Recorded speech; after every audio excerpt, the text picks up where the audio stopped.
वो शख्स जिसने दुनिया के सबसे खूंखार आतंकवादी संगठन से मुकाबला किया, न सिर्फ मुकाबला किया बल्कि उसे अपने देश से खदेड़ डाला, अब इस दुनिया में वो नहीं रहे हैं।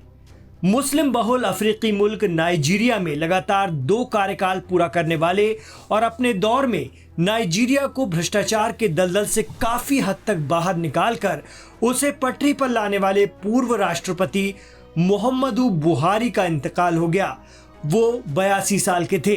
सिर्फ नाइजीरिया ही नहीं बल्कि पूरी दुनिया में उन्हें याद किया जा रहा है।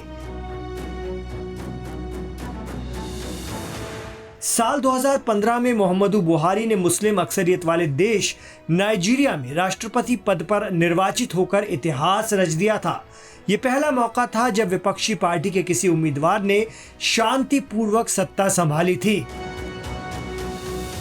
दरअसल 1983 में पूर्व जनरल मुहम्मदू बुहारी ने सत्ता हासिल की थी। हालांकि 2 साल के अंदर ही उनका तख्ता पलट हो गया था और उन्हें बेदखल कर दिया गया था।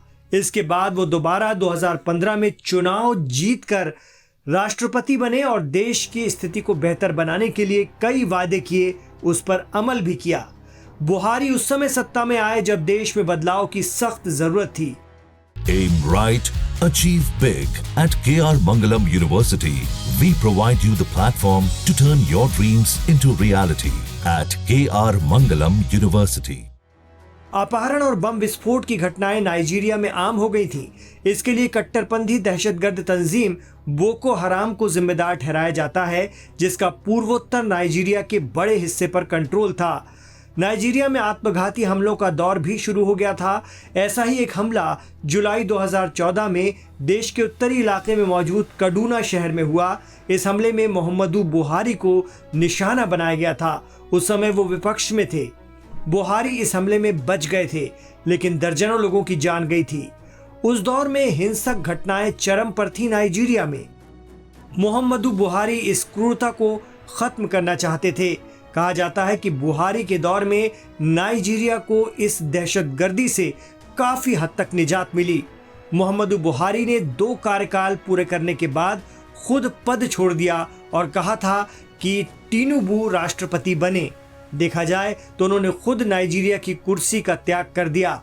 बोको हराम जैसे दहशतगर्द संगठन को काफी हद तक नाइजीरिया से खदेड़ने में उनकी भूमिका बेहद अहम मानी जाती है। इस सुन्नी जिहादी गुट का उभार उत्तरी नाइजीरिया में साल 2002 में हुआ। उत्तरी नाइजीरिया का ये इलाका मुल्क का मुस्लिम आबादी वाला इलाका है। अफ्रीका के सबसे धनी देशों में गिने जाने वाले नाइजीरिया का ये सबसे गरीब इलाका है। बहुत से लोग बोको हराम के उभार को नाइजीरिया के भीतर दक्षिणी और उत्तरी इलाके के बीच की गैर बराबरी से भी जोड़कर देखते हैं। बताया जाता है कि मुस्लिम मौलवी मोहम्मद यूसुफ ने नाइजीरिया में शरिया कानून को मानने वाली सरकार के गठन के इरादे से इस संगठन को बनाया था, लेकिन बाद में ये संगठन बच्चों का स्कूलों से अपहरण करके चर्चा में आ गया था।